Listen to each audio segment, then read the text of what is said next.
السلام عليكم ورحمة الله وبركاته. أهلا وسهلا بحضراتكم. زي ما اتعودتم حلقتنا فيها كل الأحداث اللي تخص الأهلي، فيلا بينا نبدأها مع بعض. قبل ما نبدأ حط لايك للفيديو واعمل اشتراك في القناة لو لسه مش مشترك علشان يجيلك كل جديد. أخبار الأهلي يواجه نادي تيما الذي يقوده محمد شرف نجم الفريق السابق وديا غدا، حتى لا يكون هناك فوارق في القياسات البدنية بين العناصر المتواجدة في الفريق حاليا والعناصر الدولية المتواجدة في المنتخب. حالة سعادة كبيرة تسيطر على عمر الساعي في مران الأهلي بعد حصوله على إشادة خاصة من مارسيل كولر وحصوله على وعد جديد بمنحه فرصة حقيقية مع الفريق الفترة القادمة.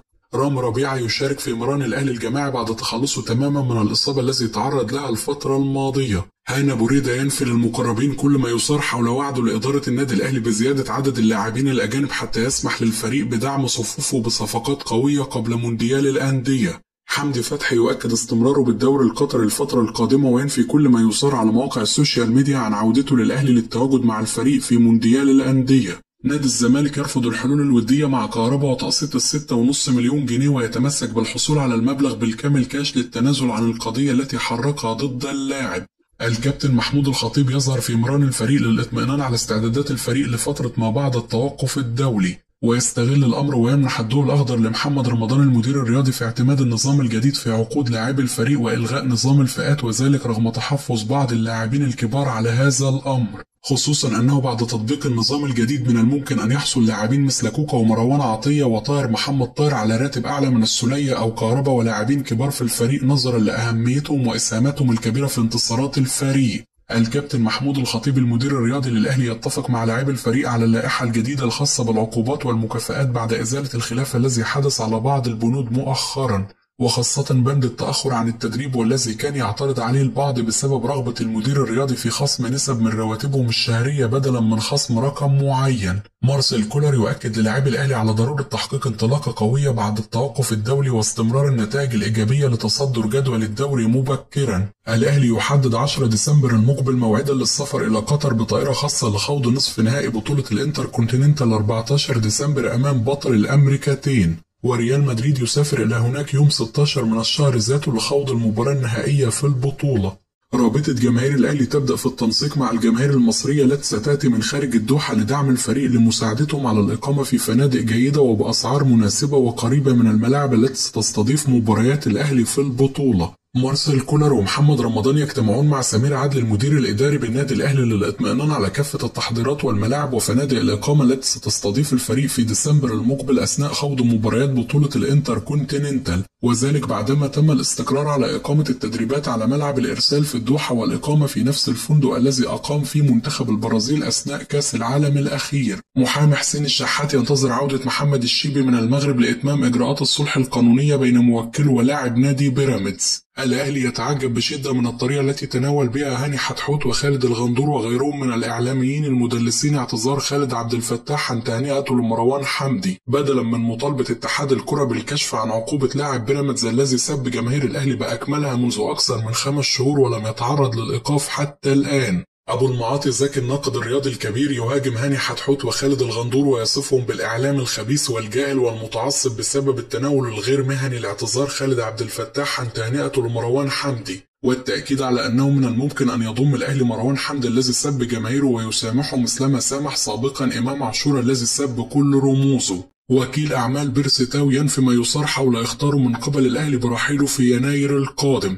مارسيل كولر يقرر إقامة مباراة ودية للفريق غدا حتى لا يكون هناك فوارق فنية في القياسات البدنية بين العناصر المتواجدة معه حاليا والعناصر الدولية المتواجدة في المنتخب الوطني. حالة سعادة كبيرة تسيطر على عماد النحاس بعد تصعيد نجل عبد الرحمن لأول مرة للتدريب مع الفريق الأول بالنادي الأهلي في فترة التوقف الدولي الحالي. تقليل قناة الزمالك من طاهر محمد طاهر الذي يحصل على إشادة الجميع بسبب وضعه البعض في مقارنة مع زيزو يؤكد أن قناة الأبيض لن تتوقف عن إثارة الفتن، وأن المجلس الأعلى للإعلام في مصر إذا لم يتدخل لإيقاف هذه المهزلة سيتسبب أشباه الإعلاميين والصغار في اشتعال الفتن أكثر وأكثر بين جماهير القطبين. محمد جمال محلل الأداء المميز يشيد بمحمد ربيعة مدافع نادي سموحة والمنتخب الوطني ويؤكد أنه نسخة ثانية من رامي ربيعة بالفعل وأنه لا يفرق شيء عن لاعب الأهلي سوى الطول ولعبه بالقدم اليسرى. ويؤكد أن الثبات الذي ظهر عليه في أول مباراة دولية له وخارج الديار يؤكد أننا أمام مكسب كبير للمنتخب الوطني ولاعب يمكنه اللعب في الأندية الكبيرة. ويؤكد أيضا أن ما يميزه عن أغلب المدافعين في الدوري المصري أنه يلعب بالقدم اليسرى.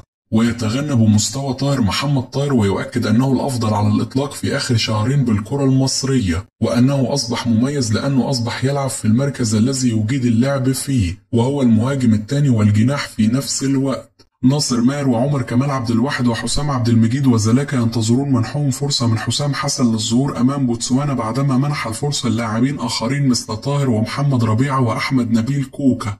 منتخب بوتسوانا يرصد مكافآت ضخمة للاعبين لتحفيزهم على تحقيق نتيجة إيجابية أمام منتخبنا الوطني في القاهرة لضمان التواجد في كأس الأمم الأفريقية وخطف البطاقة الثانية من المجموعة. تريزيجيه يرتدي شارة قيادة المنتخب ضد بوتسوانا بعد ارتدائها من قبل مصطفى فتحي ومحمد الشناوي في المباراة الماضية. حسام حسن يكافئ طاهر محمد طاهر ومحمد ربيعة ثنائي المنتخب الوطني ويقرر استمرار الاعتماد عليهم أساسيا في مواجهة بوتسوانا. محمد شريف يصارع الزمن للحاق بمواجهة الخليج أمام الهلال بالدوري السعودي والمقرر إقامتها يوم السبت المقبل بعد تعافيه من الإصابة. توقيع الفيفا أسبوعيا عقوبات مالية ضخمة على نادي الزمالك بالعملة الصعبة يؤكد أن نادي الزمالك ومسؤوليه سواء الحاليين أو السابقين لابد أن يحاسبوا قانونيا على إهدار المال العام، وأن الصمت عليهم أكثر من ذلك كارثة بكل ما تحمله الكلمة من معنى. الصار أحمد حسن ينتقد بقوة هنا بوريدة بسبب عدم اختياره أي فرد لاعب كرة قدم سابقا في قائمة التي ستدير اتحاد الكرة الفترة القادمة. ويؤكد أن رجال الأعمال ورجال البزنس لا يمكنهم إدارة الكرة المصرية بمفردهم.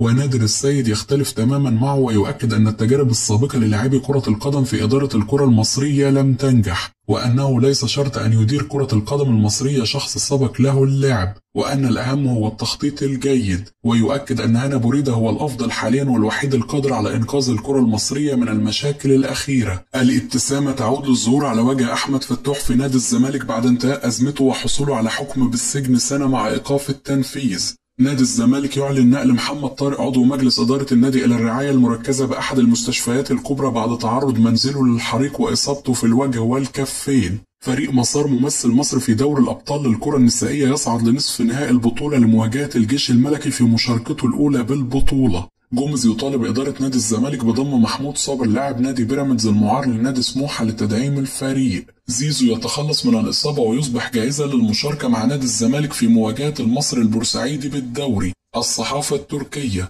هناك جهود كبيرة من فريق طرابزون سبور من أجل إعادة محمود حسن تريزيجيه وقطع إعارته لنادي الريان القطري خلال فترة الانتقالات الشتوية. نادي فرانكفورت الألماني يرفض فكرة التخلي عن عمر مرموش ب40 مليون يورو ويؤكد أنه لن يقبل بهذه الأرقام التي لا تتناسب مع إمكانيات اللاعب. نادي النصر السعودي يقترب من التعاقد مع يوسف النصيري مهاجم المنتخب المغربي وفنار بخشة التركي. النصر الليبي يفاوض سعد سمير مدافع الأهلي السابق وسيراميكا كليوباترا الحالي لتدعيم صفوفه. نادي العروبة السعودي ينفي تعاقده مع المدافع الإسباني راموس لاعب ريال مدريد السابق. مانشستر سيتي يقترب من تمديد عقد هالاند للحفاظ على اللاعب من إغراءات ريال مدريد. محمد صلاح في أول حديث له عن تألق مرموش. عمر مرموش واحد من اللاعبين مصريين وعرب قابلوا ظروف صعبة في أوروبا حتى يصل للمستوى الذي وصل له الآن، وهو لاعب إمكانياته جيدة جدا ولاعب مهم لفريقه ويقدم معه مستوى مميز وأيضا مهم للمنتخب الوطني. ولكن يجب أن تتوقفوا عن مقارنة عمر مرموش بصلاح، ويجب أن نبعده عن المقارنات به حتى تكون حياته أسهل. كثرة القول أن مرموش هو صلاح الجديد وسوف يحقق ما حققته وأكثر هذا لا يساعده ويضعه دائما تحت ضغط، لأنكم تقارنوه بلاعب نجح بشكل كبير في السنوات الماضية وهو لا يزال في بداية مسيرته الكروية. أتمنى أن تبعدوا عن المقارنات لأنها لن تفيده تماما. دعوه يستمتع بتجربته الخاصة ويسعد بها لأنها مختلفة تماما عني. محمد بركات مدير المنتخب الأولمبي السابق: سعادتي كانت لا توصف بوجود 6 لاعبين من المنتخب الأولمبي في التشكيلة الأساسية للمنتخب الأول في المباراة الأخيرة، وهذا نجاح للمنتخب الأولمبي والجهاز الفني بقيادة ميكالي. السداسي ظهروا بشكل جيد جدا ومع توالي المباريات وحصولهم على فرصة سيظهرون بشكل أفضل. حسم منتخب مصر للتأهل لنهائيات كأس الأمم دفع حسام حسن لتجميد قلبه ومنح الفرصة للعناصر الشابة والوجوه الجديدة. حسام حسن أعطى للاعبين حقهم لكم، وهذه رسالة لكل لاعبي الدوري أن باب المنتخب مفتوح لأي لاعب يتألق ويظهر بمستوى جيد. حسام عبد المجيد مدافع نادي الزمالك يقدم مستويات جيدة الفترة الأخيرة ويحتاج لفرصة مع المنتخب الأول. ومحمد ربيعة قدم لقاء جيد جدا وسيكون له دور مع المنتخب الفترة القادمة. مارسيل كولر أصبح يثق في قدرات طاهر محمد طاهر لأنه من اللاعبين المميزين في الدوري المصري، وطاهر كان يسجل أهداف رائعة وغير عادية خلال تواجده في المقاولون العرب، وحتى الآن لم يصل لقمة مستواه مع النادي الأهلي. شوقي غريب المدير الفني السابق للمنتخب الوطني أفضل انضمام عمر مرموش إلى برشلونة الإسباني على ليفربول، ففي حال انضمام اللاعب لليفربول سيكون في مقارنة مستمرة مع محمد صلاح نجم المنتخب الوطني، وذلك سيزيد من الضغوط على اللاعب وقد يؤثر على مستواه داخل الملعب. عمر مرموش يمتلك مقومات فنية وبدنية عالية، ويستطيع التسجيل من الكرات الثابتة والكرات المتحركة وركلات الجزاء، ومجموعة اللاعبين المتواجدين في برشلونة ستمنحه الفرصة للمزيد من التألق. أسامة فيصل لاعب البنك الأهلي ومنتخب مصر قوي جدا بدنيا وفنيا، ويجيد التحرك بدون كرة وخلق مساحات في دفاع الفريق الخصم، بينما مصطفى محمد نجم نانت الفرنسي يجيد الضربات الرأسية ويمتلك الثقة للتسديد من أي مكان في الملعب. لو أنا مكان المدير الفني للمنتخب الوطني سأدفع بمحمد عواد في التشكيلة الأساسية للفراعنة في اللقاء القادم أمام بوتسوانا، وذلك في ظل غياب محمد الشناوي الحارس الأساسي بسبب تراكم البطاقات الصفراء. أنا أبو ريدة الرئيس الجديد لاتحاد الكرة أمامه تحديات كبيرة، ومنها عودة مسابقة الدوري لنظامها القديم، بالإضافة إلى توفير المقابل المادي لإقامة معسكرات إعداد للمنتخبات الوطنية للتجهيز للبطولات والمحافل الدولية، بالإضافة إلى حل أزمة الحكام بشكل نهائي وغيرها من التحديات الصعبة، وأتمنى له التوفيق. كده تكون انتهت أخبارنا، نشوفكم على خير في حلقة جديدة.